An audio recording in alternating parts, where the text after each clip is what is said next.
कितना प्यारा प्रश्न है। पहला ही प्रश्न है दोस्तों जो कि है, बायोलॉजी शब्द का प्रयोग सबसे पहले किसने किया था?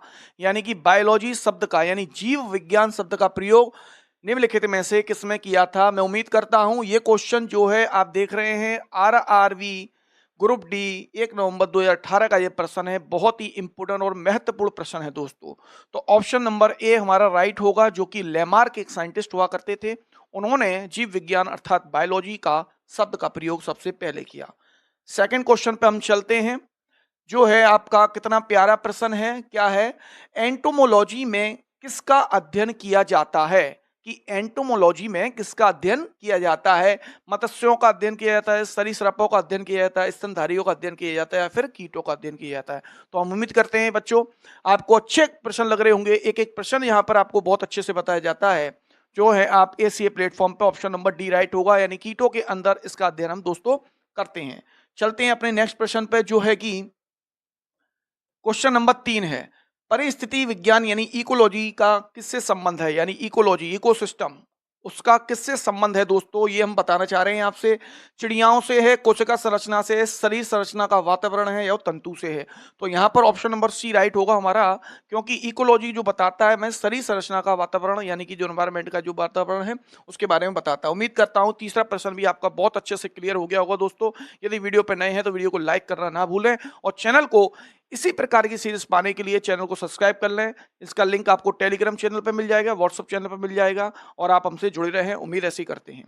चलते हैं अपने नेक्स्ट प्रश्न पे, जो है कि मधुमक्खी और टिड्डा यानी मधुमक्खी और टिड्डा किस वर्ग से संबंधित हैं?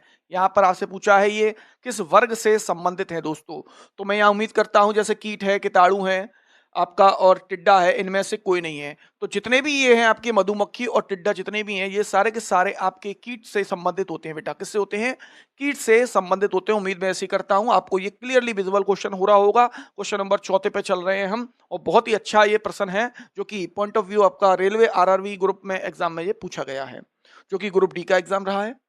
नेक्स्ट बेटा आपका क्वेश्चन है क्वेश्चन नंबर 5, रेशम के कीड़े का पालन कहलाता है? यानी कि रेशम की जो खेती करते हैं हम बोलते हैं, पालन जो करते हैं रेशम के, जो आपने देखा होगा जो रेशम के धागे बनते हैं वो एक कीड़ा होता है, उसके माध्यम से बनाया जाता है। तो उससे बोला जा रहा है कि रेशम के कीड़े का पालन कहलाता है, यानी कि रेशम के कीड़े का पालन क्या कहलाता है इनमें से? तो रेशम के कीड़े का पालन कहलाता है बेटा सेरिकल्चर। क्या कहलाता है?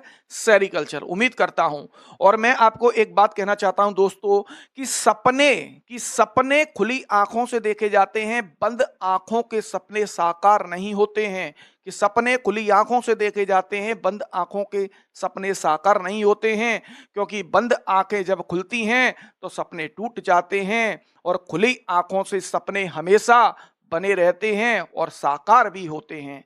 चलिए दोस्तों नेक्स्ट प्रश्न पर चलते हैं। क्वेश्चन नंबर हमारा जो है 6 क्वेश्चन नंबर है, जो कि बहुत महत्वपूर्ण है। एपीकल्चर किससे संबंधित है? तो मैं आपसे उम्मीद करता हूं इस प्रश्न का जो आंसर है आप मुझे कमेंट बॉक्स में बेटा बताएंगे। कमेंट बॉक्स में बताएंगे कि इस क्वेश्चन का आंसर क्या होगा।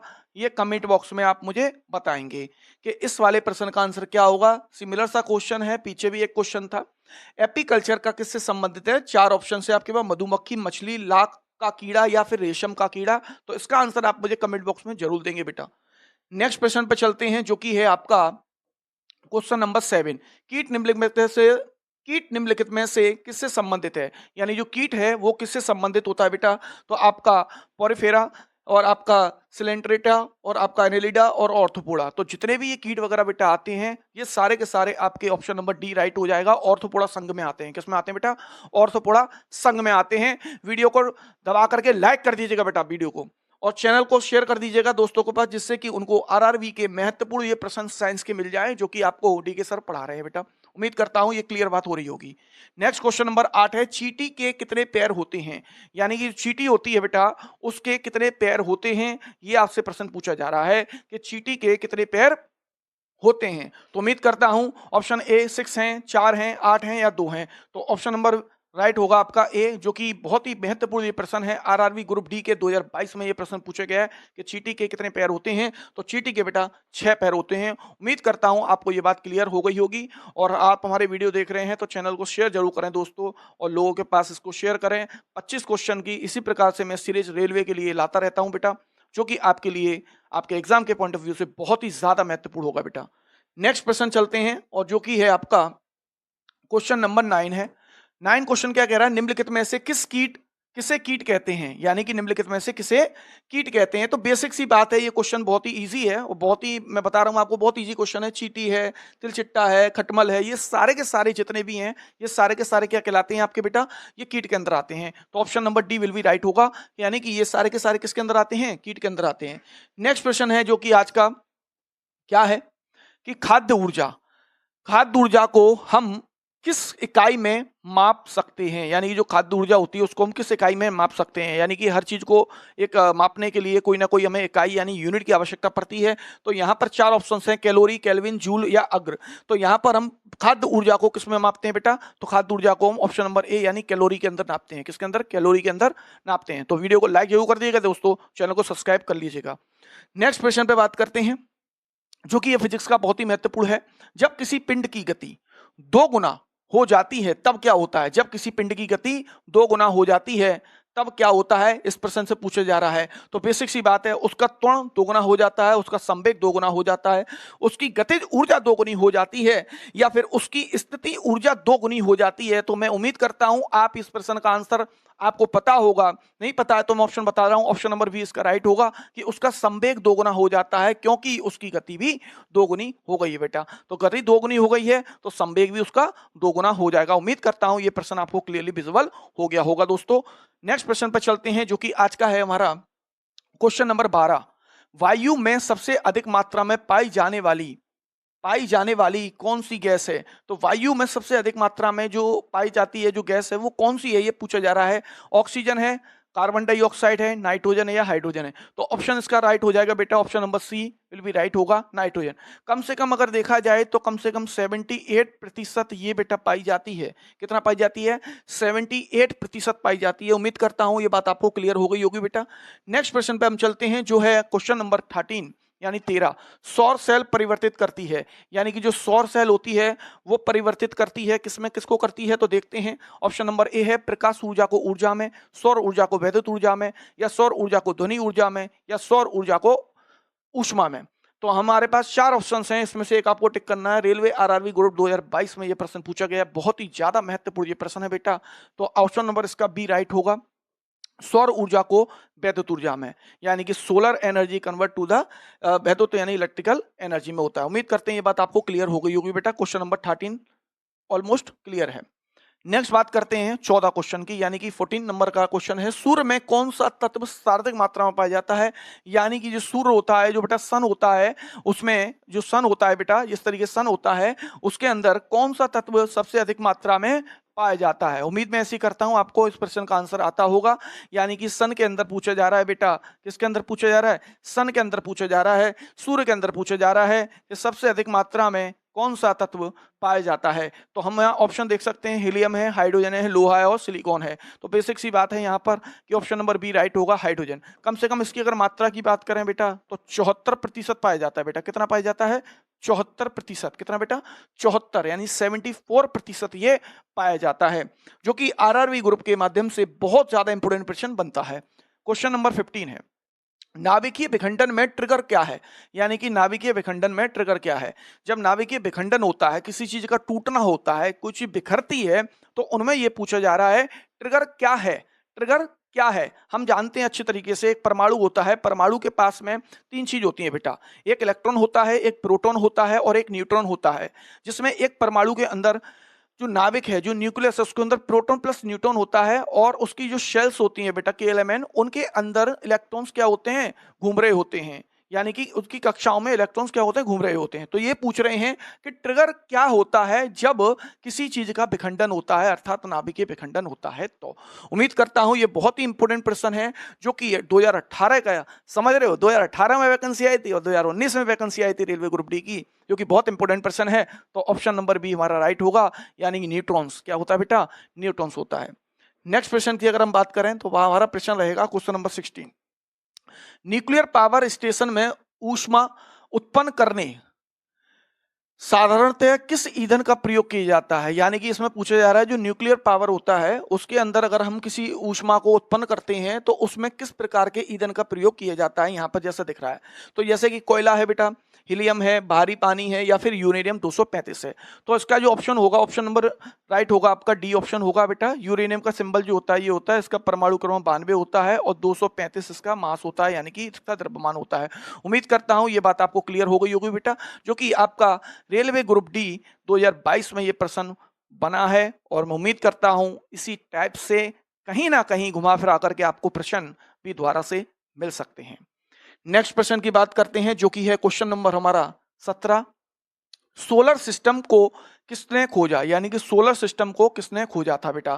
कि सोलर सिस्टम यानी कि सोलर सिस्टम जो होता है उसको किसने खोजा था? तो यहाँ पर है आपके कोपरनिकस, केपलर, आर्यभट्ट और न्यूटन है। तो यहाँ पर अगर हम देखें तरीके से तो यहाँ पर ऑप्शन नंबर हमारा ए राइट होगा बेटा। क्या होगा? ए राइट, यानी कोपरनिकस ने इसको खोजा था। उम्मीद करता हूँ ये प्रश्न बहुत ही इंपॉर्टेंट है और ये आपके लिए बहुत महत्वपूर्ण रहेगा।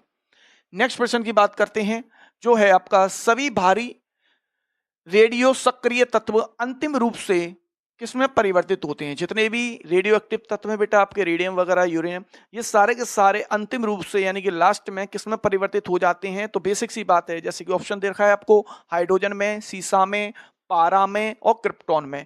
तो यहाँ पर हमारा ऑप्शन जो राइट रहेगा बेटा, वो रहेगा आपका सीसा में, यानी ऑप्शन नंबर बी राइट होगा। यानी सीसे में ये क्या हो जाते हैं बेटा? परिवर्तित हो जाते हैं। उम्मीद करता हूं आपको बहुत अच्छी सीरीज लग रही होगी बेटा, और इसी प्रकार से सीरीज को 25 क्वेश्चन के साइंस के बहुत जबरदस्त क्वेश्चन लाता रहूंगा, जिसमें कि तीनों चीजें मिक्स होती हैं बेटा। आपके फिजिक्स के क्वेश्चन आपको मिल जाएंगे बेटा, प्लस आपको केमिस्ट्री के क्वेश्चन मिल जाएंगे इसमें, और प्लस आपको बेटा बायोलॉजी के क्वेश्चंस मिल जाएंगे इसके अंदर। तो बस चैनल पे बने रहें और चैनल को सब्सक्राइब कर लें, वीडियो को लाइक करना ना भूलें दोस्तों। और इसी प्रकार के क्वेश्चंस मैं आपके लिए लाता रहूंगा, और टेंशन किसी बात की लेनी नहीं है। कुछ बच्चे होंगे इनमें से सोच रहे होंगे कि सर रेलवे ग्रुप डी का एग्जाम होने वाला था, ये हुआ वो। आपको सिर्फ अपनी मेहनत करनी है, मेहनत पर ध्यान देना है। ये नहीं करना है कि वो क्या हुआ, कब एग्जाम होगा। एग्जाम होगा जब भी होगा, बस आपको अपने प्रयास को और अपने अध्ययन को अच्छे से करना है और कंटिन्यूसली मेहनत पे लगा रहना है। ऐसा नहीं सोचना है कि आदेश आएंगे कोर्ट के तब हम कुछ करेंगे, ऐसा नहीं सोचना है बिल्कुल भी। आपको मेहनत करते रहना है और लगन से मेहनत करना है। सफलता आपके कदम में चूमेगी, ये मैं कह रहा हूं बेटा आपसे। उम्मीद करता हूं आपको क्लियर बात हो गई होगी। चलते हैं नेक्स्ट अपने प्रश्न पर, जो कि है आज का 19वां प्रश्न है, प्रकाश वर्ष किसकी इकाई होती है? तो बच्चे बच्चे को पता होगा। इस क्वेश्चन का आंसर आप कमेंट बॉक्स में देंगे कि प्रकाश वर्ष किसकी इकाई होती है बेटा। इसका आंसर आप कमेंट बॉक्स में देंगे बेटा कि प्रकाश वर्ष किसकी इकाई होती है। उम्मीद करता हूं बहुत प्यारा प्रश्न रहा है ये, जो कि रेलवे के माध्यम से काफी इंपोर्टेंट है। क्वेश्चन नंबर 20, निम्नलिखित में से कौन सा समय की इकाई नहीं है? अब समय की इकाई नहीं है ये पूछा जा रहा है, तो बेसिक सी बात है, बहुत प्यारा प्रश्न है। ऑप्शन नंबर ए राइट हो जाएगा, प्रकाश वर्ष। प्रकाश वर्ष तो दूरी के लिए है बेटा, तो यहाँ पर नैनो सेकंड है, माइक्रो सेकंड है, सेकंड है, ये सारे के सारे जितने भी हैं जो कि है आपका समय की इकाई मतलब है। और ये पूछा जा रहा है कि निम्नलिखित में समय की इकाई नहीं है, तो भाई प्रकाश वर्ष ही नहीं है, जो कि ऑप्शन नंबर ए आपका राइट होगा। फिजिक्स का बहुत ही महत्वपूर्ण ये प्रश्न है बेटा। उम्मीद करता हूं आपको ये बात क्लियर हो गई होगी। चलता हूं मैं अपने नेक्स्ट प्रश्न पे, जो कि है आपका एमकेएस प्रणाली में बल का एकांक इकाई है, यानी बल की क्या इकाई होती है? तो सीधी सी बात है, इसका जो आंसर है मैं बता रहा हूं आपको, जूल है, न्यूटन है, किलोग्राम है या न्यूटन पर मीटर है। तो यहां से हम उसका ऑप्शन बता सकते हैं, ऑप्शन नंबर बी राइट होगा, जो कि है न्यूटन से बेटा। किससे बेटा? न्यूटन से। तो बल की इकाई जो क्या होती है? न्यूटन होती है। उम्मीद करता हूं ये बात आपको क्लियर हो गई होगी, और वो भी एमकेएस सीरीज के अंदर। चलते हैं अपने नेक्स्ट प्रश्न पे, जो कि है क्वेश्चन नंबर 22। एंगस्ट्रम को अभिव्यक्त करने की इकाई है, यानी कि एंगस्ट्रम की इकाई पूछी है, यानी कि उसका आपसे यूनिट पूछा गया है बेटा। एंगस्ट्रम सबको पता होगा, 10 की घात -10 होता है। और यहाँ पर ये क्या है, एंगस्ट्रम क्या है, इसको किस में नापते हैं, किस में करते हैं? तो ये क्या समय है, द्रव्यमान है, लंबाई है, दाब है। तो यहाँ पर हम मीटर में करते हैं बेटा, जो कि होगा आपका लंबाई से। किसी चीज को नापने के लिए हम कोई चीज इस्तेमाल करते हैं, तो वहां पर एंगस्ट्रम का यूज करते हैं, और लंबाई का मतलब उसकी लेंथ के लिए। तो उम्मीद करता हूं क्वेश्चन नंबर 22 भी आपको क्लियर हो गया होगा बेटा। उम्मीद करता हूं मैं ऐसी। नेक्स्ट क्वेश्चन पे चलते हैं, जो कि है आपका क्वेश्चन नंबर 23। एक बार बराबर होता है, यानी एक बार बराबर होता है, ये मैथ वाला बार नहीं है बेटा, किसी संख्या के ऊपर एक बार लगा दें। ये यहां से फिजिक्स के क्वेश्चन लिया गया है, जो पूछ रहा है आपसे, एक बार बराबर होता है। तो एक बार बराबर क्या होता है? ऑप्शन नंबर सी राइट होगा, 10 की घात 5 पास्कल होता है बेटा। 10 की घात 5 पास्कल होता है, ये बात आपको याद रखनी पड़ेगी बेटा। बहुत प्यारा प्रश्न रहा है ये। जो कि रेलवे के मतलब से बहुत इंपॉर्टेंट है। क्वेश्चन नंबर 24 है, ल्यूमेन किसका मात्रक होता है? तो ल्यूमेन किसका मात्रक होता है? ये आपके लिए क्वेश्चन है बेटा, बहुत इंपॉर्टेंट है, जो कि है आपका प्रकाश मिति, तरंग दैर्ध्य, ज्योति फ्लक्स। यहाँ पे फ्लक्स थोड़ा सा गलत हो गया बेटा, इनमें से कोई नहीं, तो ऑप्शन नंबर हमारा सी राइट होगा, यानी कि ज्योति फ्लक्स के लिए इसका उपयोग किया जाता है। क्वेश्चन नंबर 24 का option number C will be right होगा, और जो कि रेलवे के माध्यम से 2022 में ये प्रश्न पूछा गया है। उम्मीद करता हूं आपको ये बात क्लियर हो गई होगी। नेक्स्ट प्रश्न पर चलते हैं, जो कि आज का लास्ट प्रश्न रहेगा 25। ज्योति तीव्रता का मात्रक क्या होता है? बच्चों को पता होगी। ऑप्शन आपके पास 4 आपको विजिबल हो रहे हैं, न्यूटन है, कैंडेला है, फ्लक्स है, या फिर नेपियर। तो यहां पर आपको इसका जो क्वेश्चन का आंसर है वो आप बेटा मुझे कमेंट बॉक्स में बताएंगे। और है, शरीर का तापमान कहाँ नियंत्रित होता है? यानी कि शरीर का जो तापमान है वो कहाँ नियंत्रित होता है बेटा? तो आरआरबी ग्रुप डी 1 नवंबर 2018 का ये प्रश्न है, और ये हमारा ऑप्शन नंबर सी राइट होगा, यानी कि हाइपोथैलेमस। यानी हाइपोथैलेमस हमारा ब्रेन का पार्ट होता है, उसमें नियंत्रित होता है, यानी उसको कंट्रोल करने का कार्य करता है। चलते हैं अपने नेक्स्ट प्रश्न पे, जो है आपका प्रश्न नंबर 2 दे रखा है आपको, निम्न में से कौन सा एंजाइम लार में पाया जाता है? यानी कि सलाइवा में पाया जाता है, जो मुंह में जो सलाइवा बनती है उसके अंदर कौन सा एंजाइम पाया जाता है? मैं उम्मीद करता हूं ये प्रश्न सभी दर्शकों को आता होगा, तो इसका आंसर आप कमेंट बॉक्स में मुझे अवश्य देंगे बेटा, कमेंट बॉक्स में इसका आंसर कमेंट बॉक्स में देंगे। बाकी मैं आपको बता देता हूं, इसमें ऑप्शन नंबर सी है वो राइट होगा, यानी कि टाइलिन। टाइलिन जो है वो हमारे मुंह में पाया जाता है, यानी कि उसकी लार में पाया जाता है बेटा। किस में पाया जाता है? लार के अंदर। तो बहुत ही प्यारा और महत्वपूर्ण प्रश्न है ये। नेक्स्ट क्वेश्चन बात करते हैं, क्वेश्चन नंबर 3 की, जो है मनुष्य में वृद्धि एवं चतुराई का केंद्र है, यानी वृद्धि और चतुराई का केंद्र है। ग्रुप डी में 2022 में यह प्रश्न पूछा गया है। ग्रुप डी 22 में यह प्रश्न पूछा गया है, क्या कह रहे हैं? सेरिबेलम, सेरिब्रम, हाइपोथैलेमस, या फिर स्पाइनल कॉर्ड। तो यहाँ पर जो चतुराई का केंद्र है, यानी कि जो इंटेलिजेंसी दिखाने का जो केंद्र है, ऑप्शन नंबर बी हमारा राइट होगा, यानी कि सेरिब्रम। क्या होगा बेटा? सेरिब्रम हाईली डेवलप पार्ट होता है ब्रेन का। उम्मीद करता हूं आपको क्लियरली विजुअल चीजें हो रही होंगी, और जो क्वेश्चंस मैं आपको कमेंट में बोलने के लिए बोलता हूं, जिसका आंसर आप कमेंट में देते हैं, अवश्य दिया करें। चलते हैं अपने नेक्स्ट प्रश्न पे, जो है आपका क्वेश्चन नंबर 4। शैवालों की कोशिका भित्ति किसकी बनी होती है? यानी कि जो शैवाल होते हैं उनकी जो कोशिका भित्ति है, यानी कि उनकी जो सेल वॉल है वो किसकी बनी हुई होती है? तो आपसे पूछा जा रहा है ऑप्शन में है क्यूटीन, काइटिन, सुवेरिन, या फिर सेलुलोज। तो option number D will be right, यानी कि ऑप्शन नंबर डी राइट होगा, यानी कि वो किसकी बनी होती है भित्ति? सेलुलोज की बनी होती है बेटा। किसकी बनी होती है? सेलुलोज की। नेक्स्ट क्वेश्चन देखते हैं, आपका क्वेश्चन नंबर 5 है, कसरा किस संक्रमण के कारण होता है? यानी कि जो कसरा हो जाता है वो किसके कारण होता है? तो ऑप्शन है आपके पास जीवाणु, माइकोप्लाज्म, विषाणु, या फिर शैवाल। तो ऑप्शन नंबर सी इसका राइट होगा, यानी कि ये वायरस के द्वारा होता है बेटा। किसके द्वारा होता है? वायरस के द्वारा, जिसको हम बोलते हैं विषाणु के नाम से। नेक्स्ट है आपका क्वेश्चन नंबर 6, जो कि बहुत ही ज्यादा महत्वपूर्ण है। संसार का सबसे बड़ा पुष्प कौन सा होता है? यानी कि जो संसार में सबसे बड़ा जो पुष्प है वो कौन सा होता है? उम्मीद करता हूं इस प्रश्न का आंसर अधिकतर स्टूडेंटों को आता होगा, और रेलवे के ग्रुप डी 2018 में 28 नवंबर में ये प्रश्न पूछा जा चुका है। बड़ा ही महत्वपूर्ण इंपोर्टेंट प्रश्न है। तो ऑप्शन नंबर ए इसका राइट होगा, यानी कि रेफ्लेशिया। और इसका जो अगर भार की बात करिए, वजन की, तो कम से कम 10 से लेकर के 11 केजी तक इसका वजन होता है बेटा। याद रखिए इस बात को। उम्मीद करता हूं ये बात आपको क्लियरली विजुअल हो रही होगी। नेक्स्ट प्रश्न की ओर चलते हैं, जो है आपका क्वेश्चन नंबर 7 में क्या कह रहा है? किस पौधे में बीज होता है? यानी कि बीज, यानी कि सीड तो होता है लेकिन फल नहीं होता, यानी कि सीड होता है लेकिन वो फल नहीं होता है। तो बादाम है, साइकस है, मूंगफली है, या ईख है। तो ऑप्शन नंबर बी राइट होगा, यानी कि साइकस एक ऐसा हमारे पास में फल है, फल मतलब बीज नहीं होता है इसके अंदर, लेकिन फल नहीं होता है। ये प्रश्न आपसे पूछा जा रहा है, किस पौधे में बीज होता है लेकिन फल नहीं होता है। नेक्स्ट प्रश्न की बात करते हैं आपके लिए, जो है नारियल का खाने योग्य भाग कौन सा होता है? यानी जो नारियल होता है उसके अंदर जो खाने योग्य भाग होता है वो कौन सा होता है? जैसे उसके अंदर पानी होता है और ग्री होती है, तो यहाँ ग्री और पानी की बात नहीं हो रही है, यहाँ बायोलॉजी के टर्म्स दे रखे हैं। भ्रूणपोष है बेटा, पूर्ण बीज है, बीजवरण है, और फल वित्ती है। तो ऑप्शन नंबर ए राइट होगा इसका।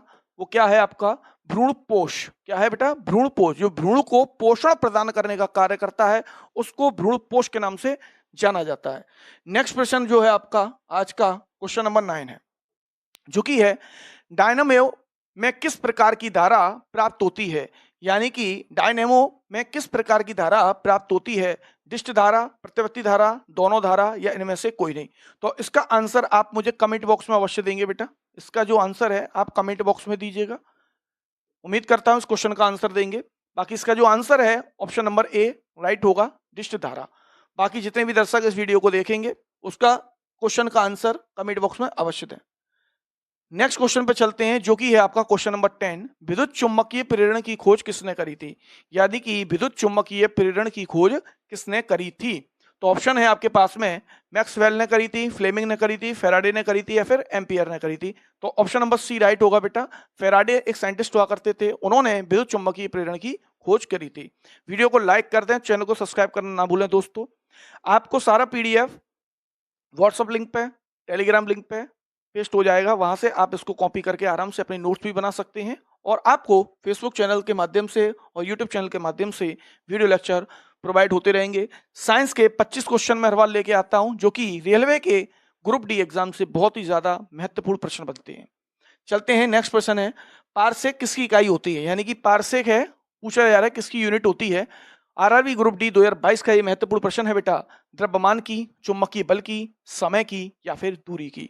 तो ऑप्शन नंबर डी हमारा राइट होगा कि पारसेक किसकी इकाई होती है बेटा? तो वो होती है आपकी दूरी की। उम्मीद करता हूं आपको प्रश्न ये क्लियर हो गया होगा। नेक्स्ट प्रश्न की बात करते हैं, बहुत ही महत्वपूर्ण और प्यारा प्रश्न है। खाद्य ऊर्जा को हम किस इकाई में मापते हैं? यानी कि जो खाद्य ऊर्जा होती है उसको हम किस यूनिट में मापते हैं यानी मेजर करते हैं? रेलवे ग्रुप डी का एक प्रश्न है, 28 नवंबर 2018 का ये महत्वपूर्ण प्रश्न है बेटा। तो यहाँ पर जूल है, कैलोरी है, अग्र है या इनमें से कोई नहीं? तो ऑप्शन नंबर बी हमारा राइट होगा जो कि है कैलोरी। तो कैलोरी में हम खाद्य ऊर्जा को यानी कि उसकी एनर्जी को क्या करते हैं? मेजर करते हैं। उम्मीद करता हूं ये बात आपको क्लियर हो गई होगी। नेक्स्ट प्रश्न है क्वेश्चन नंबर 13। मानव शरीर में कौन सा अंग रक्त को शुद्ध करता है? यानी कि ब्लड को प्यूरिफिकेशन करने का काम या उसको ब्लड को प्यूरिफाइड करने का काम कौन सा हमारा ऑर्गन करता है? तो हमारे पास 4 ऑप्शन दे रखे हैं, हृदय, फेफड़े, गुर्दे या यकृत। गुर्दा मतलब किडनी, हृदय मतलब आपका हार्ट, फेफड़े मतलब आपके लंग्स और यकृत का मतलब बेटा होता है लीवर। तो उम्मीद करता हूं आपको ये बात क्लियर हो गई होगी। तो इस क्वेश्चन का आंसर सी होगा, यानी कि गुर्दे यानी किडनी क्या करती हैं? ब्लड को प्यूरिफिकेशन करने का कार्य करती हैं। उम्मीद करता हूं बेटा आपको बहुत ही अच्छे से सीरीज बताई जा रही है जो कि साइंस के महत्वपूर्ण 25 प्रश्न होते हैं। और उम्मीद करता हूं ये 25 के 25 प्रश्न अगर आपने ये सीरीज देख ली तो उम्मीद करिए आपके 20 नंबर कहीं नहीं गए हैं बेटा। मैं आपको बता रहा हूं क्लियरली, जो कि आपको एसी प्लेटफॉर्म पे मिल जाते हैं, पीडीएफ नोट्स भी मिलता है और आपको वीडियो लेक्चर रिकॉर्डेड भी मिल जाते हैं। उम्मीद करता हूं बात क्लियर हो रही होगी। नेक्स्ट बात करते हैं, क्वेश्चन नंबर 14 पर है जो कि है आपका रसायन विज्ञान से। सिरका का रासायनिक नाम क्या होता है? यानी कि सिरका यानी कि एक तरीके का एक केमिकल है, इसका रासायनिक नाम पूछ रहा है आपको, केमिकल नाम पूछ रहा है सिंपली। तो hydrochloric acid, sulphuric acid, acetic acid या फिर नाइट्रिक एसिड? तो ऑप्शन नंबर सी इसका राइट होगा बेटा, जिसको क्या है? एसिटिक एसिड है। क्या है? Acetic acid. इस एसिटिक एसिड को अगर बोला जाए तो उसको हम विनेगर के नाम से जानते हैं, विनेगर के नाम से भी जानते हैं, सिरका के नाम से भी जानते हैं। तो उम्मीद करता हूं ये बात आपको क्लियर हो गई होगी। अगर इसका फॉर्मूला पूछ लिया जाए तो फॉर्मूला होता है CH3COOH होता है बेटा। उम्मीद करते हैं आपको ये बात क्लियर हो गई होगी। नेक्स्ट प्रश्न की ओर बढ़ते हुए, क्वेश्चन नंबर 15 है, बहुत ही ज्यादा महत्वपूर्ण है। लेंस की शक्ति का मात्रक क्या होता है? यानी कि जो लेंस होता है उसकी जो शक्ति यानी पावर को हम किस में यूनिट में मेजर करेंगे या किस तरीके से देखेंगे? तो यहाँ देख सकते हैं वाट है, जूल है, डायोप्टर है, इनमें से कोई नहीं। तो ऑप्शन नंबर सी लेंस के लिए होगा बेटा डायोप्टर, जो कि डायोप्टर में हम उसकी शक्ति का मात्रक करते हैं। नेक्स्ट प्रश्न आज का रहेगा क्वेश्चन नंबर 16। खाने के सोडे का रासायनिक सूत्र क्या है? यानी कि जो बेकिंग सोडा होता है, जो मार्केट में बेकिंग सोडे के नाम से उपलब्ध होता है, जो कि हम घरेलू सामग्रियों में उसका उपयोग करते हैं, तो उसका इस फॉर्मूला पूछ रहा है NaCl, Na2CO3, NaHCO3 या NaOH। तो यहाँ पर मैं इसका आंसर चाहूंगा कि प्रत्येक बच्चा इसका आंसर क्वेश्चन का कमेंट में दे। बहुत ही महत्वपूर्ण और बहुत ही इंपॉर्टेंट ये प्रश्न है जो कि रेलवे के माध्यम से 2022 में ये पूछा गया है। हो सकता है इसी प्रकार के क्वेश्चन रसायन विज्ञान से रिपीटेड भी होते रहेंगे जो कि फॉर्मूला बेस्ड होते हैं। तो इसका आंसर मुझे कमेंट बॉक्स में अवश्य देंगे बेटा। नेक्स्ट चलते हैं, सोलर सिस्टम। सोलर सिस्टम को किसने खोजा था? तो सोलर सिस्टम को खोजने वाला साइंटिस्ट कौन था, ये आपसे पूछा जा रहा है इस प्रश्न में। कॉपरनिकस, केपलर, आर्यभट्ट या न्यूटन? तो इसका ऑप्शन नंबर ए राइट होगा, यानी कॉपरनिकस एक साइंटिस्ट हुआ करते थे जिन्होंने सोलर सिस्टम को खोजा। रेलवे ग्रुप डी नवंबर 2018 में ये प्रश्न पूछा गया है। कितना महत्वपूर्ण और कितना इंपोर्टेंट ये प्रश्न है, मैं उम्मीद करता हूं आप ये सारे प्रश्न अच्छे से पढ़ रहे होंगे और इन्हें समझने की कोशिश कर रहे होंगे। नेक्स्ट प्रश्न है क्वेश्चन नंबर 18। मानव शरीर में लाल रक्त कोशिकाओं का जीवन काल कितना होता है? यानी कि हमारे शरीर में आरबीसीज होती हैं, रेड ब्लड कार्पल्स या रेड ब्लड सेल्स, तो उनका आपसे जीवन काल पूछा गया है कि उनका जीवन काल कितना होता है। लगभग 20 दिन, लगभग 60 दिन, लगभग 120 दिन या लगभग 180 दिन। तो उम्मीद करता हूं ये प्रश्न भी बहुत इजी और बहुत ही अच्छा है। ऑप्शन नंबर सी राइट होगा। नेक्स्ट प्रश्न जो है आपका आज का क्वेश्चन नंबर 19 है, बहुत ही महत्वपूर्ण है। ऊष्मा का सबसे अच्छा चालक कौन सा है? यानी कि जो ऊष्मा होता है उसका सबसे अच्छा चालक पूछा जा रहा है आपको, यानी कि गुड कंडक्टर। लोहा, तावा, चांदी या एल्युमिनियम? तो option number C will be right. यानी कि चांदी एक ऐसा एक धातु है जो कि ऊष्मा का बहुत ही अच्छा चालक होता है बेटा, जिसका अगर सिंबल की बात करी जाए तो उसका सिंबल होता है बेटा Ag। उम्मीद करता हूं ये बात आपको क्लियर हो गई होगी। आज का 20 वाला जो क्वेश्चन है हमारा बहुत ही महत्वपूर्ण है। जिप्सम का रासायनिक सूत्र क्या होता है? तो जिप्सम का रासायनिक सूत्र मोस्टली केमिस्ट्री से यानी रसायन विज्ञान से जितने भी प्रश्न बनते हैं वो फॉर्मूला बेस्ड होते हैं अधिकतर, तो उस बात को आप याद रखिएगा। इस क्वेश्चन का आंसर मैं चाहूंगा कि आप कमेंट बॉक्स में मुझे अवश्य देंगे, जो कि बहुत ही ज्यादा महत्वपूर्ण प्रश्न रहेगा, जिसका आंसर कमेंट बॉक्स में दें। इस टाइप के प्रश्न आपसे एग्जामिनर पूछ लेते हैं एग्जाम हॉल के अंदर। तो इसमें है कैल्शियम कार्बोनेट है, मैग्नीशियम सल्फेट है, और कैल्शियम सल्फेट एंड डाइहाइड्रेट भी है, और सोडियम सल्फेट है। तो इनका क्वेश्चन का आंसर मुझे जिप्सम का सूत्र आप बताएंगे कमेंट बॉक्स में। नेक्स्ट प्रश्न है आपका क्वेश्चन नंबर 21। मनुष्य को ध्वनि कंपन की अनुभूति किस आवृत्ति सीमा में होती है? यानी कि ध्वनि जो होती है उसको हम हर्ट्ज में मापते हैं।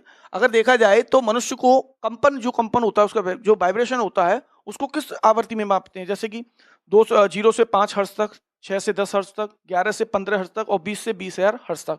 तो ऑप्शन नंबर डी राइट होगा। कितना करते हैं बेटा? 20 से लेके 20,000 हर्ट्ज तक, जो कि आवृत्ति की अनुभूति से होती है। नेक्स्ट प्रश्न है आपका पायरोमीटर। कौन सा क्वेश्चन है बेटा? पायरोमीटर किसके मापन का प्रयोग किया जाता है? यानी पायरोमीटर में किसके मापन का प्रयोग किया जाता है? तो जो पायरोमीटर है एक तरीके से इनमें चार ऑप्शन में से पूछ रहे हैं कि वायुमंडलीय दाब के में करते हैं पायरोमीटर का उपयोग, आर्द्रता में करते हैं, उच्च ताप के लिए करते हैं, या फिर घनत्व के लिए करते हैं। तो ऑप्शन नंबर सी यहाँ पर राइट होगा हमारा, कि हम पायरोमीटर का जो उपयोग करते हैं वो हाई टेम्परेचर को मापने के लिए किया जाता है। उम्मीद करता हूं ये बात आपको क्लियर हो गई होगी। 25 क्वेश्चन है बेटा बस साइंस के, 25 क्वेश्चंस हैं, और 25 क्वेश्चंस में 20 से 21 क्वेश्चंस आपके पेपर में आने योग्य रहेंगे। इस सीरीज से यदि आप ये सीरीज देखते हो कंटिन्यूसली, हमारी वीडियो लाइक कर देते हैं, चैनल को सब्सक्राइब कर रखा है आपने, तो आपको हर प्रकार का नोटिफिकेशन प्राप्त होता रहेगा। नेक्स्ट है आपका क्वेश्चन नंबर 23। ध्वनि की तीव्रता मापने की इकाई है, यानी कि ध्वनि जो है उसकी तीव्रता को किसमें मापा जाता है? तो बेसिक सा क्वेश्चन है, बहुत इजी क्वेश्चन है, मोस्टली सभी छात्र छात्राओं को ये प्रश्न आता होगा। तो ऑप्शन नंबर ए इसका राइट होगा, यानी डेसिबल में। किसमें बेटा? डेसिबल में। तो डेसिबल ध्वनि की मापने की क्या है? एक यूनिट होती है। नेक्स्ट प्रश्न है आज का जो है 24। सूर्य की ऊर्जा उत्पन्न होती है, यानी कि जो सूर्य से जो ऊर्जा प्रोड्यूस हो रही है वो किस रूप में हो रही है? नाभिकीय विखंडन द्वारा, आयनन द्वारा, या नाभिकीय संलयन द्वारा, या फिर ऑक्सीकरण द्वारा? तो इस क्वेश्चन का आंसर होगा ऑप्शन नंबर सी, यानी कि नाभिकीय संलयन के द्वारा सूर्य की ऊर्जा हमें उत्पन्न होती है बेटा। आज का लास्ट प्रश्न रहेगा जो कि रेलवे के माध्यम से बहुत इंपोर्टेंट रहेगा, और ये क्वेश्चन नंबर 25 है। वर्षा की बूंदों की गोलाकार आकृति का कारण क्या है? जब वर्षा होती है तो छोटी छोटी बूंदनुमा संरचना एक दिखती है हमको, जो कि गोल आकार में होती है। तो पूछा जा रहा है वह किसके कारण होती है? तो ऑप्शन है आपके पास द्रव का घनत्व, यानी कि मैटर ऑफ डेंसिटी है, पृष्ठ तनाव है, सरफेस टेंशन है, वायुमंडलीय दाब है, एटमॉस्फेरिक प्रेशर है, और गुरुत्व यानी कि ग्रेविटी है। तो यहाँ पर हम ऑप्शन को देख सकते हैं और उसका आंसर कर सकते हैं। तो इस क्वेश्चन का आंसर होगा बी, यानी कि पृष्ठ तनाव के कारण। 1 किलोवाट घंटा का मान होता है, यानी कि 1 किलोवाट घंटा का मान क्या होता है? आरआरबी ग्रुप डी 1 नवंबर 2018 का ये प्रश्न है दोस्तों। तो यहाँ पर ऑप्शन ए है 3.6 इंटू 10⁵ जूल है, 3.6 इंटू 10⁻⁻6 जूल है, 3.6 इंटू 10⁻6 जूल है, और 3.6 इंटू 10⁻⁻5 जूल है। तो यहाँ पर ऑप्शन नंबर सी हमारा राइट होगा, कि कितना होता है बच्चा 3.6 इंटू 10⁻6 जूल। तो option number C will be right होगा। उम्मीद करते हैं आपको ये बात क्लियर हो गई होगी। नेक्स्ट आने वाले कुछ दिनों के अंदर भी मैं लाइव टेस्ट लेने वाला हूं बच्चों का, जो कि होगा साइंस के महत्वपूर्ण 25 प्रश्नों पर। तो मैं उम्मीद करता हूं आप अच्छे से प्रैक्टिस कर लीजिए और सारे प्रश्न मैं आपको बता रहा हूं 20% तो 25 में से मैं आपको दे ही दूंगा रेलवे एग्जाम के अंदर। उम्मीद करता हूं आपको ये बात क्लियर हुई। तो पहला प्रश्न हमारा क्लियर हुआ। अब चलते हैं अपने दूसरे प्रश्न की ओर, जो कि है खींचने का एक उदाहरण है। यानी कि खींचने का एक उदाहरण है, क्या है? ध्वज फहराना, दरवाजा खोलना, पर्दा उठाना या लकड़ी को धक्का देना। तो ऑप्शन नंबर ए इसका सही होगा। यानी कि जब हम ध्वज फहराते हैं तो हम किसी चीज को खींचते हैं, तो इसलिए यहां पर ऑप्शन नंबर ए राइट होगा, यानी कि ध्वज फहराना। चलते हैं अपने नेक्स्ट प्रश्न पे, जो कि आज का है क्वेश्चन नंबर 3। बहुत ही प्यारा है। जब प्रयुक्त बल की दिशा और वस्तु की गतिशाली होने की दिशा एक दूसरे के लंबवत हो तो क्या होता है? शक्ति का प्रयोग किया गया है, कोई कार्य नहीं हुआ है, शक्ति का प्रयोग नहीं किया गया है या कार्य हुआ है। तो यहां पर क्या रहेगा हमारा ऑप्शन में? तो यहां पे हम देख सकते हैं अच्छे से, बहुत बढ़िया तरीके से हमारे पास 4 ऑप्शंस हैं। इस क्वेश्चन का आंसर आप कमेंट बॉक्स में बताएं और जो जो प्रश्न मैं आपसे पूछता हूं उनका आंसर आप कमेंट बॉक्स में जरूर बेटा मुझे देंगे। उम्मीद करता हूं ये फिजिक्स से रिलेटेड प्रश्न है। नेक्स्ट क्वेश्चन है आपका, जो कि है क्वेश्चन नंबर 4। किसी गैस की आंतरिक ऊर्जा तापक्रम का एक फलन है, यह कथन है। यानी कि ये पूछ रहा है किसी गैस की आंतरिक ऊर्जा और उसके टेम्परेचर पर अर्थात तापक्रम पर क्या फलन है, कौन सा सही होगा? ऑप्शन किसने दिया? ए चार्ल्स के नियम, जूल के नियम, अवोगाद्रो के नियम या बॉयल के नियम। तो यहां पर हमारा ऑप्शन नंबर ए राइट होगा। वो है चार्ल्स के नियम के द्वारा। किसके द्वारा बेटा? चार्ल्स के नियम के द्वारा। वीडियो को अधिकतर शेयर करते रहें और अपने फ्रेंड सर्कल में इस वीडियो को जरूर अवश्य शेयर करें, जिससे कि उनको भी साइंस के महत्वपूर्ण प्रश्न मिल सकें एसीए प्लेटफॉर्म पर। नेक्स्ट बात करते हैं, क्वेश्चन नंबर 5 है। बहुत ही प्यारा और अच्छा प्रश्न है। वायुमंडलीय अपवर्तन के कारण सूर्योदय और सूर्यास्त में लगभग तक की देरी हो सकती है। यानी कितना समय लग सकता है जब सूर्य उगेगा और छिपेगा, तो कितना समय लग सकता है? ए ऑप्शन है 3 मिनट, बी ऑप्शन है 2 मिनट, सी ऑप्शन है 4 मिनट और डी ऑप्शन है 1 मिनट। तो यहां पर हम ऑप्शन के थ्रू आंसर कर सकते हैं। ऑप्शन नंबर बी राइट होगा, लगभग 2 मिनट का समय लग जाता है बेटा। नेक्स्ट क्वेश्चन पे चलते हैं, जो कि है आज का क्वेश्चन नंबर 6। विद्युत परिपथ में होता है, यानी कि विद्युत परिपथ में होता है 28 नवंबर 2018 का यह प्रश्न बड़ा ही महत्वपूर्ण प्रश्न बन सकता है आने वाले रेलवे एग्जाम में।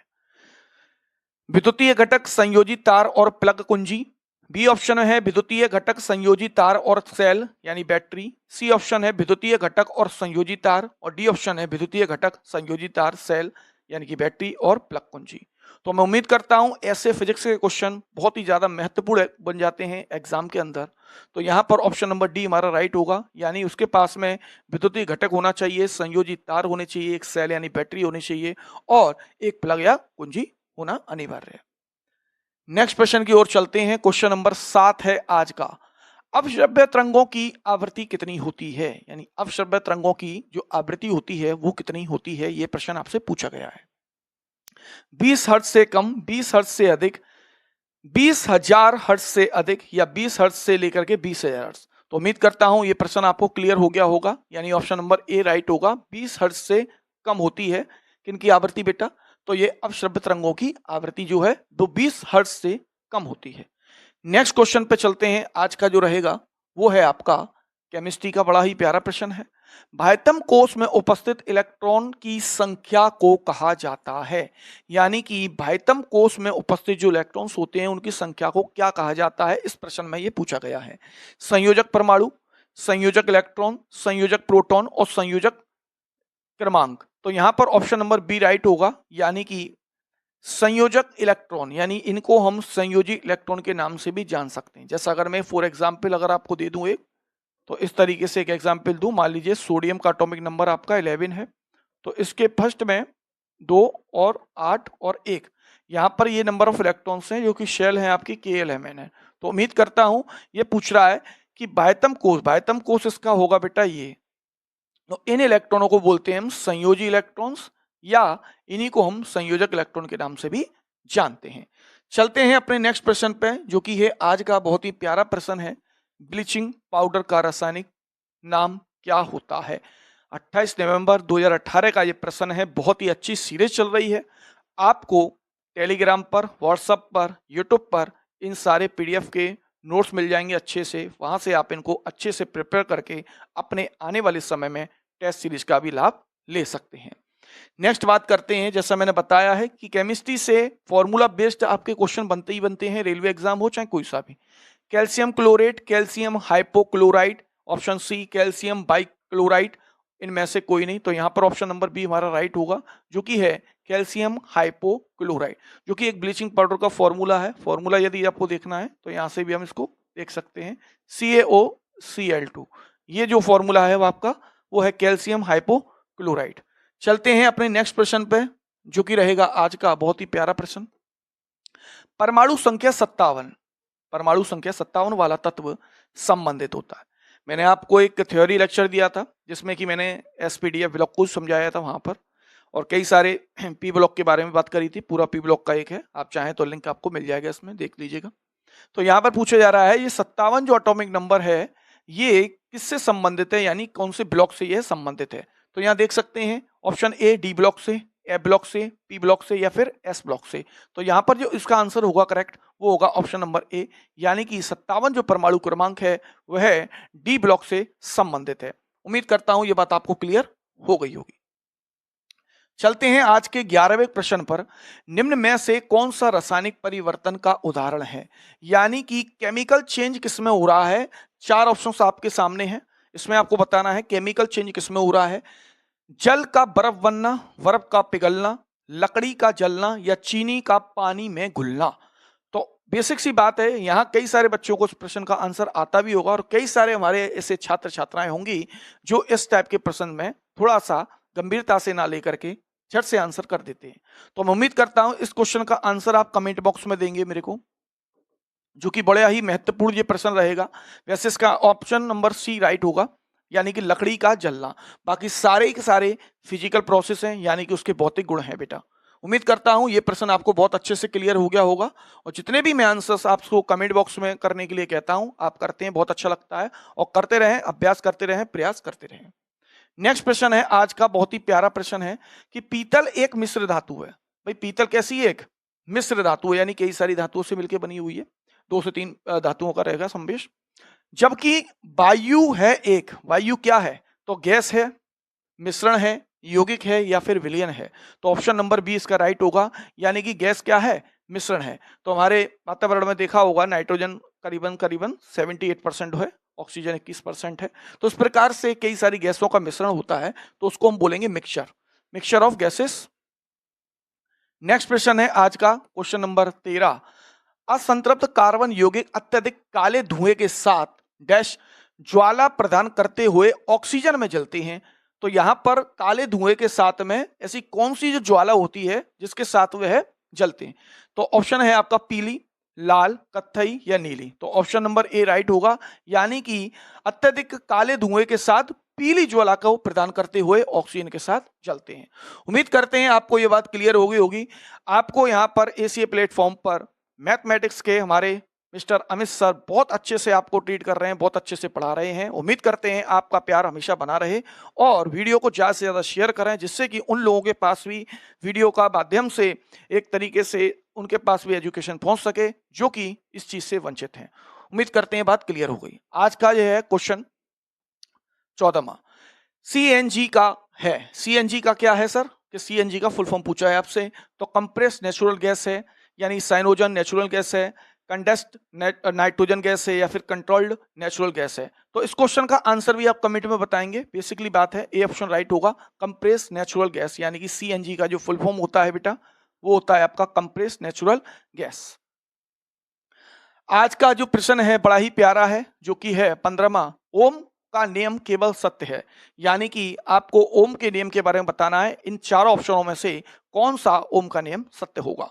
तो पहला है हमारा अधातुओं के लिए, दूसरा है धातुओं के लिए, हरे पेड़ पौधों के लिए, या विद्युत धारा के लिए। तो हरे पेड़ पौधे से इसका कोई लेना देना नहीं है, विद्युत धारा से भी नहीं है और अधातुओं का कोई कुछ नहीं है। तो ऑप्शन नंबर बी राइट होगा, यानी कि ये जो है ओम का नियम बेसिकली धातुओं के लिए ही प्रस्तुत है यानी बना है। नेक्स्ट बात करते हैं, कोलिनकाइमा ऊतक की कोशिकाएं डैश से कोनों पर मोटी हो जाती हैं, यानी कोलिनकाइमा एक ऊतक यानी एक टिश्यू होता है जिसकी जो अगर बात करें कोशिकाएं यानी सेल्स हैं वो कोनों से मोटी हो जाती हैं, यानी कोने से मतलब उसके एड जो है वो कैसे हो जाते हैं, मोटे हो जाते हैं। तो किससे बने होते हैं, पैक्टिन और काइटिन के, सुबेरिन और सेलुलोज के, सेलुलोज और पैक्टिन के, या फिर लिग्निन और कटिंग के। तो ऑप्शन नंबर सी राइट होगा, यानी कि सेलुलोज और पैक्टिन के जो है इनकी कोशिकाएं के कोने मोटे हो जाते हैं, इससे बने होते हैं। नेक्स्ट ऑप्शन है आपके पास में, क्वेश्चन नंबर है 17वां जो कि बड़ा महत्वपूर्ण है। पाचन के बाद कार्बोहाइड्रेट परिवर्तित कर दिया जाता है, यानी जब पाचन करते हैं डाइजेस्टिव होता है जब कार्बोहाइड्रेट, तो वह किसको किस में कन्वर्ट कर देता है। तो आपके पास ऑप्शन है ग्लाइकोजन, ग्लूकोज, अमीनो अम्ल या फिर वसायुक्त अम्ल। तो यहाँ पर ऑप्शन हमारा बी राइट होगा, यानी ग्लूकोज में क्या कर देता है, ग्लूकोज में। अब ग्लूकोज जो है वो क्या करेगा, ग्लूकोज जो है वो कन्वर्ट हो जाता है आपका किसमें, ग्लाइकोजन में। किसमें, ग्लाइकोजन।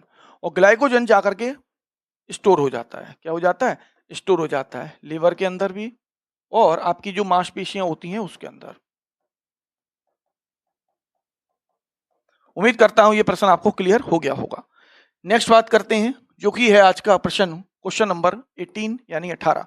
निम्नलिखित में से कौन सा विटामिन एवं उसकी कमी वाला रोग सम्मिलित नहीं है। इस नहीं पे बड़ा आपको ध्यान देना पड़ता है कि ये पूछ रहा है इन चारों ऑप्शन में से कौन सा ऐसा ऑप्शन है जो विटामिन की कमी से होने वाले रोग से सम्मिलित नहीं है। तो हम देखते हैं कैल्सीफेरॉल अस्थि, सही बात है क्योंकि कैल्सीफेरॉल यानी विटामिन डी के लिए, अस्थि यानी कि बोन की दिक्कत आ जाती है। नियासिन से पेलग्रह हो जाता है यानी कि चमकग्रह, और कोलाबान से हो जाता है आपका संग्रहित रक्त चलता। तो यहाँ पर ऑप्शन नंबर डी हमारा राइट है जो कि है राइबोफ्लोविन, जो कि वेरी वेरी जो कि गलत है क्योंकि थायमिन की कमी से बेरी बेरी रोग होता है ना कि राइबोफ्लोविन की तरफ। नेक्स्ट आज का प्रश्न है क्वेश्चन नंबर 19। अपच के इलाज के लिए निम्न में किस प्रकार की दवाइयां का प्रयोग किया जाता है। यानी अपच आप जानते हो कब्ज वगैरह होता है अपच, यानी कि डाइजेस्ट सिस्टम प्रॉपर नहीं है, एसिड ज्यादा बन रहा है। तो एंटीबायोटिक यानी प्रतिजैविक, एनाल्जेसिक यानी शामक, एनाल्जेसिक वो दवाइयां होती हैं जो कि आपको मतलब दर्द में राहत देती हैं। एंटासिड यानी प्रति अम्ल, और एंटीसेप्टिक यानी रोगाणु रोधी। तो ऑप्शन नंबर सी इसका राइट होगा, एंटी यानी कि एंटा एसिड्स या बोले इन्हें प्रति अम्ल।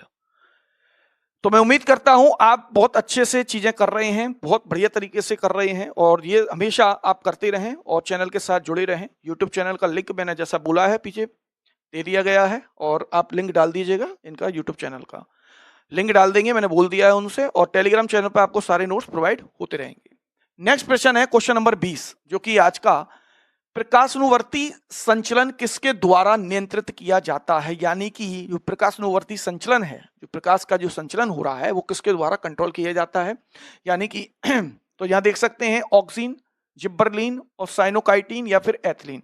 तो बेसिकली जितने भी हैं ये एक तरीके से हार्मोन्स हैं जो कि है पेड़ पौधों के लिए। तो यहां पर हम ऑप्शन नंबर ए राइट करेंगे, यानी ऑक्सीन एक ऐसा है जो कि प्रकाशानुवर्ती संचलन के लिए द्वारा नियंत्रित करने का काम करता है, उन्हें कंट्रोल करने का काम करता है।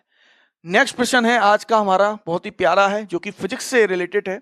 किसी गोलीय दर्पण की फोकस दूरी उसकी वक्रता त्रिज्या की डैश होती है।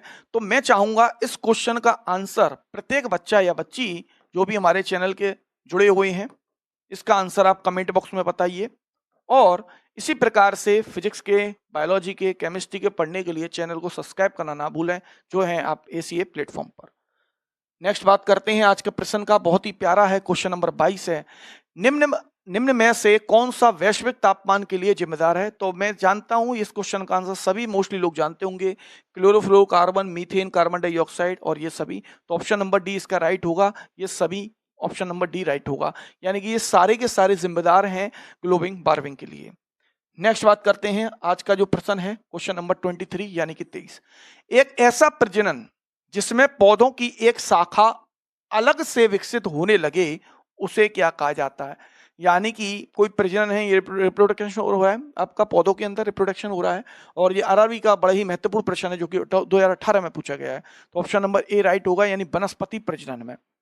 तो इस क्वेश्चन का आंसर बहुत ही महत्वपूर्ण है और कई सारे बच्चे कंफ्यूज हो जाते हैं, विखंडन लगाएंगे, लैंगिक जन से तो खैर ताल्लुक नहीं है इसका कोई भी इतना, और पुनरुत्पादन से भी नहीं है, तो इसमें विखंडन और वनस्पति प्रजनन में कंफ्यूज हो जाते हैं। इसलिए मैं आपको क्लियरली बता दूं, इसमें पूछा गया है कि पौधों की एक शाखा अलग हो से विकसित होने लगे उसे क्या कहा जाता है, तो उसको बेटा वनस्पति प्रजनन कहते हैं।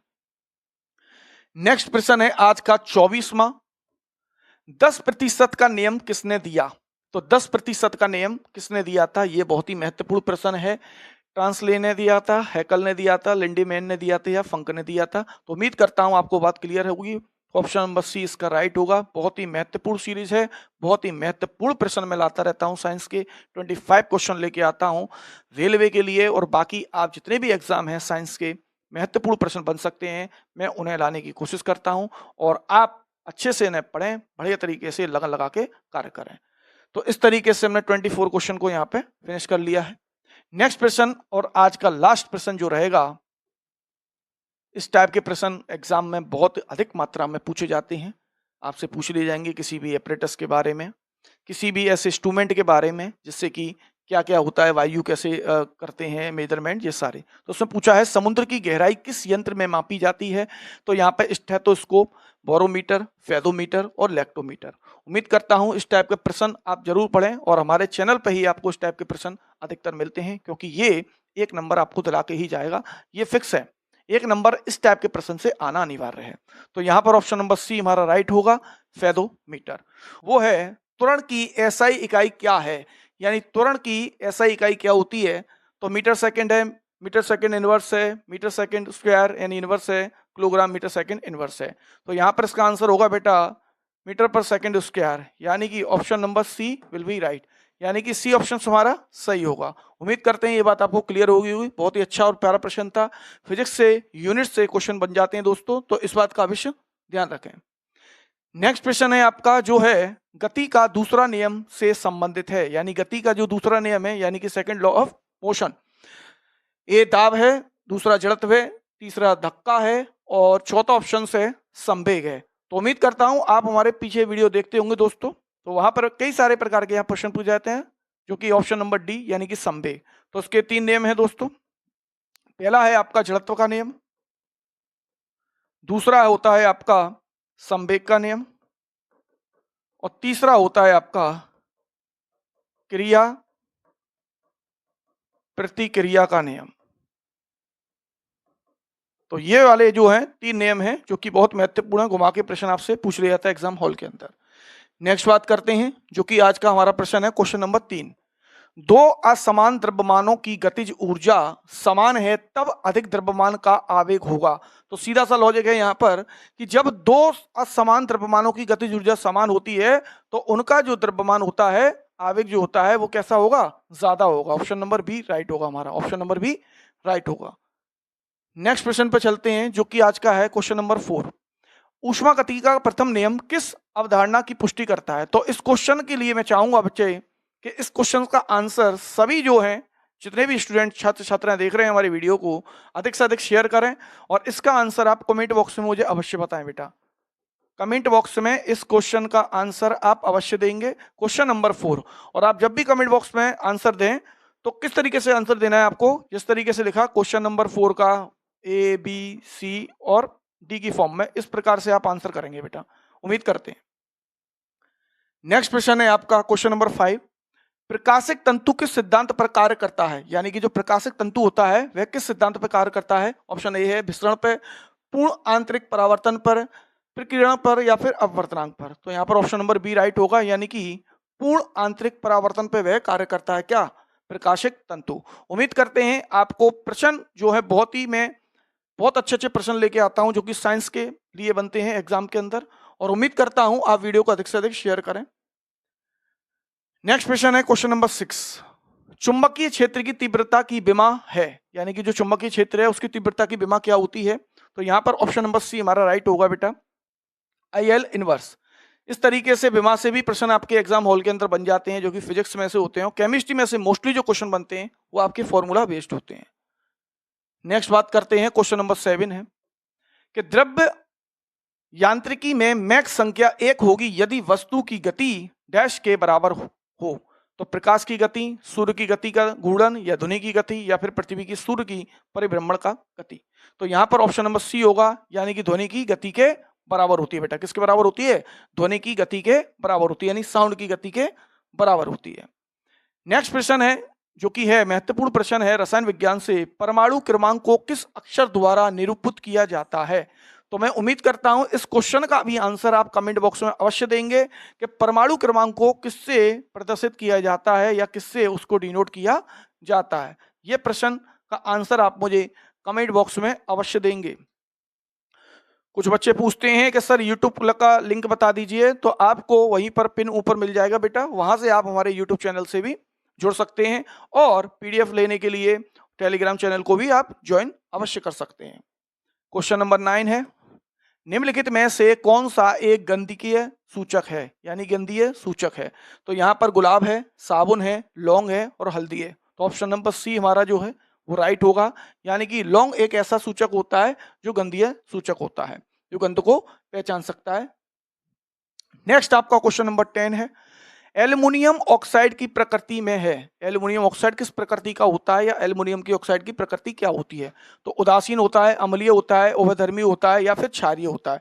तो यहाँ पर एल्युमिनियम ऑक्साइड के लिए बात करें तो वह किस तरीके का नेचर का होता है? उभयधर्मी नेचर का होता है। बात करते हैं, आपको सारी चीजें समझ में आ रही होंगी। नेक्स्ट, जैसा कि देखिए आपको कि हमारा बेटा ऐप आने वाला है, जो कि बहुत ही जल्द आपको ये ऐप दिखेगा, और यहाँ पर अमित क्लासेस आगरा के इस प्लेटफॉर्म पर आपको सारी पीडीएफ मिलेंगी और सारे क्वेश्चंस मिलेंगे और पीवाईक्यूज मिलेंगे, और आपको टेस्ट सीरीज भी मिलेगी दोस्तों। अगर आप चाहें तो इसका स्क्रीनशॉट ले सकते हैं। बहुत ही जल्द आपके लिए हमारी टीम के द्वारा, हमारे प्लेटफॉर्म के द्वारा बहुत अच्छे से मेहनत की जा रही है। तो अवश्य इस ऐप के साथ जुड़ें और अपने जीवन में एक सफलता की रोशनी को पैदा करें। उम्मीद करते हैं आपको ये बात क्लियर हो गई होगी। जल्द ही आने वाला बेटा ऐप। नेक्स्ट बात करते हैं, क्वेश्चन नंबर 11 है, अवतल लेंस किस दोष में उपयोगी होता है? तो अवतल लेंस किस दोष में उपयोगी होता है? यहाँ आपको पता है बेटा, उत्तल लेंस होता है, एक अवतल लेंस होता है। तो उसके एक छोटी सी मैं ट्रिक बताना चाहूंगा, जिसके माध्यम से आप अच्छे से अवतल लेंस से क्वेश्चन कर सकते हो। तो बेटा आप याद रखना उड़ान। क्या याद रखेंगे? उड़ान। उ का मतलब है उत्तल लेंस, उत्तल लेंस, और डी का मतलब है बेटा यहां से दूरदृष्टि। ए का मतलब है बेटा अवतल लेंस, और एन का मतलब है निकट। तो मैं उम्मीद करता हूं इस ट्रिक के माध्यम से आप सभी छात्र छात्राएं समझ गए होंगे कि इस प्रश्न का आंसर होने क्या वाला है। तो यहां पर आप इसका आंसर मुझे अब कमेंट बॉक्स में दे सकते हैं। आपके सामने मैंने आपको क्वेश्चन का ट्रिक बता दिया है, तो इस क्वेश्चन का आंसर मुझे कमेंट बॉक्स में दीजिएगा। बहुत ही बेहतरीन ट्रिक है। उड़ान के माध्यम से आप अवतल और उत्तल के लिए पता कर सकते हैं कौन सा किस दोष के लिए उपयोगी होता है। चलते हैं अपने नेक्स्ट क्वेश्चन पे, जो कि है आज का स्टेनलेस स्टील। बेटा क्या है स्टेनलेस स्टील? क्या है? एक यौगिक है, एक मिश्रण है, एक तत्व है, या फिर एक मिश्र धातु है? तो ऑप्शन नंबर डी हमारा क्या होगा बेटा?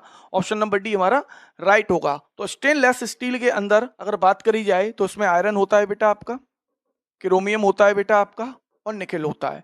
इनका कुछ परसेंटेज रहता है, जो कि है आपका करीबन करीबन 60 से 80% ये रहेगा, और ये करीबन करीबन 10% रहेगा। ये भी 0 से करीब 10% तक अधिकतर मात्रा में ये रहता है। तो उम्मीद करता हूं आपको ये बात क्लियर हो गई होगी बेटा। मैंने आपको परसेंटेज बता दिया, स्टेनलेस स्टील के कॉम्बिनेशन बता दिया कितना होता है, और यह कैसा है बेटा? यह एक मिश्र धातु है। उम्मीद करते हैं ये बात आपको क्लियर हो गई होगी।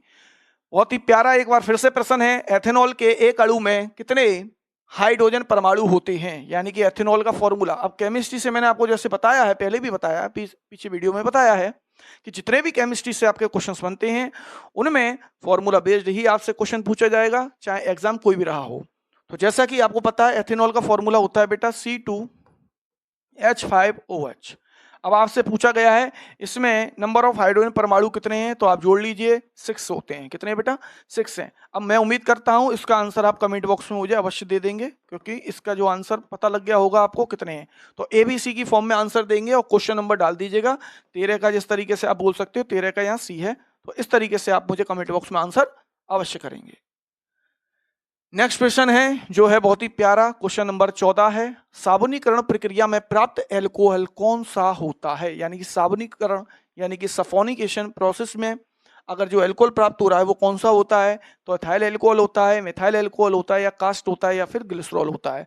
तो उम्मीद करते हैं ये प्रश्न का आंसर अधिकतर लोगों को आता भी होगा और कुछ ऐसे हमारे छात्र छात्राएं होंगे जिनको ये प्रश्न का आंसर नहीं आता होगा। तो ग्लिसरॉल बनता है बेटा, क्या बनता है? ग्लिसरॉल। अब कोई कहेगा सर ग्लिसरॉल क्या है, तो यहाँ पे मैं फॉर्मूला लिख दे रहा हूँ। मैं केमिस्ट्री में अधिकतर बेटा जितनी भी चीजें हैं वो फॉर्मूला बेस्ड होती हैं, इस बात को आपको याद रखना पड़ेगा। कहानी क्लियर है बेटा?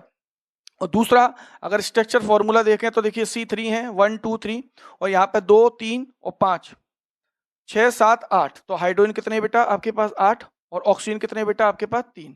तो ये हो गया बेटा स्ट्रक्चर फॉर्मूला, और ये हो गया बेटा आपका मॉलिक्यूलर फॉर्मूला। उम्मीद करते हैं ये बात आपको क्लियर अच्छे से समझ में आ गई है। नेक्स्ट बात है, फूलों के अध्ययन को कहा जाता है, यानी कि जो फूलों के अध्ययन को क्या कहा जाता है, ये प्रश्न में पूछा जा रहा है। एंथोलॉजी कहा जाता है, एग्रोस्टोलॉजी कहा जाता है, या पेलिनोलॉजी कहा जाता है, या फिरोनोलॉजी कहा जाता है? तो उम्मीद करते हैं इस प्रश्न का आंसर ए ऑप्शन होगा, यानी कि फूलों के अध्ययन को एंथ्रोलॉजी के नाम से जाना जाता है। अब मैं आपसे एक प्रश्न इसी में पूछना चाह रहा हूं आपसे कि आप बताइएगा क्वेश्चन में कि फूलों की घाटी